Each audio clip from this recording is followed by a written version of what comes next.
హైడ్రా మూసీ పరివాహక అక్రమాలపై కేటీఆర్ హరీష్ డ్రామాలాపాలన్నారు. మంత్రి సీతక్క అక్రమ నివాసాల్లో ఉన్న పేదల పట్ల ప్రభుత్వం సానుకూల నిర్ణయం తీసుకుంటుందని చెప్పారు. బాధితులందరికీ ఇళ్లతో పాటు ఉపాధి కల్పిస్తామన్నారు. అక్రమ నిర్మాణాలకు గత సర్కార్ అడ్డగోలుగా పర్మిషన్లు ఇచ్చారని ఆరోపించారు.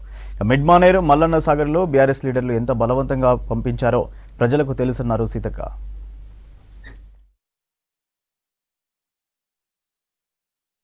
లక్షన్నర తోటి వాళ్ళు కాళేశ్వరం పేరుతోటి దోపిడీ చేసిరనేది దేశానికి అందరికీ తెలిసినటువంటి విషయం. వాళ్ళ యొక్క తప్పిదాలను కప్పిపుచ్చుకోవడం కోసం పదే పదే విమర్శలు చేసి ఆ విమర్శలను పబ్లిక్లో పంపిస్తే నమ్ముతారని అనుకుంటారు.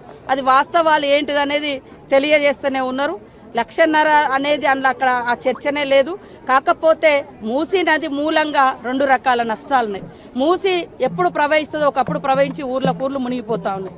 అదే కాకుండా మీరు కూడా చూడండి, ఎక్కడైనా ఈవెన్ కరీంనగర్ కానీ వరంగల్ కానీ ములుగు కానీ అక్రమంగా గత 10 ఏళ్లలో విపరీతంగా కట్టడాలు పెరిగినాయి. గత ప్రభుత్వమే చెప్పింది, ఎట్లా అంటే అట్లా మీరు అప్లికేషన్ పెట్టండి, మేము పర్మిషన్ ఇస్తామని. ఓ గ్రౌండ్ రియాలిటీ లేదు, క్షేత్రస్థాయి పరిశీలనలు ఇచ్చేసారు. దాంట్లో మూసీ నది ఎంబటి కూడా పబ్లిక్ అంటే ఎంతో మంది పొలిటికల్ లీడర్స్ ఉన్నారు. ఆ పొలిటికల్ లీడర్స్ అక్కడ కట్టడాలు కట్టుకొని రెంట్లకు ఇచ్చుకున్నారు. ఇవాళ వాళ్ళే దాన్ని పెద్ద ఎత్తున అడ్డుకుంటున్నారు. పేదవాళ్ళ డిమాండ్స్ కాంగ్రెస్ ప్రభుత్వం సీఎం గారు వింటారు. ఖచ్చితంగా వాళ్లకు మరి ఉపాధి కల్పించాలి, వాళ్లకు ఒక స్థిర నివాసం ఏర్పాటు చేయాలనే ఆలోచన ఉంది.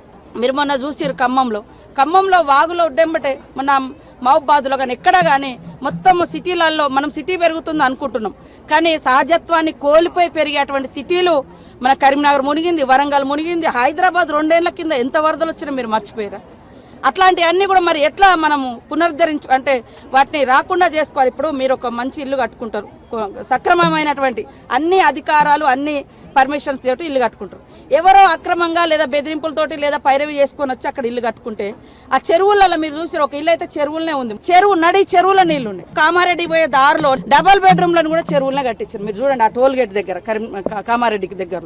అంటే గత ప్రభుత్వం అట్లా చేసి ఈరోజు వాళ్ళే అన్నారు, 70 ఏళ్లలో విధ్వంసం జరిగింది, మేము మొత్తం పునరుద్ధరిస్తామని చెప్పి విడిగా పర్మిషన్లు ఇచ్చి మరి బిల్డర్లను లేకుంటే మధ్య దళారులను ఎంకరేజ్ చేసి ఇబ్బంది పెడుతుర్రు. ప్రజలారా ఆలోచించండి. గత 10 సంవత్సరాలు విధ్వంసం చేసినటువంటి బీఆర్ఎస్ నాయకులు ఇలా ముసలి కన్నీరు గారుస్తున్నారు. నిజంగా మీరు మంచిగా చేసి ఉంటే 10 ఏళ్లలో ఈ అక్రమ కట్టడాలు ఇంత విచ్చలవిడిగా ఉండేది కాదు.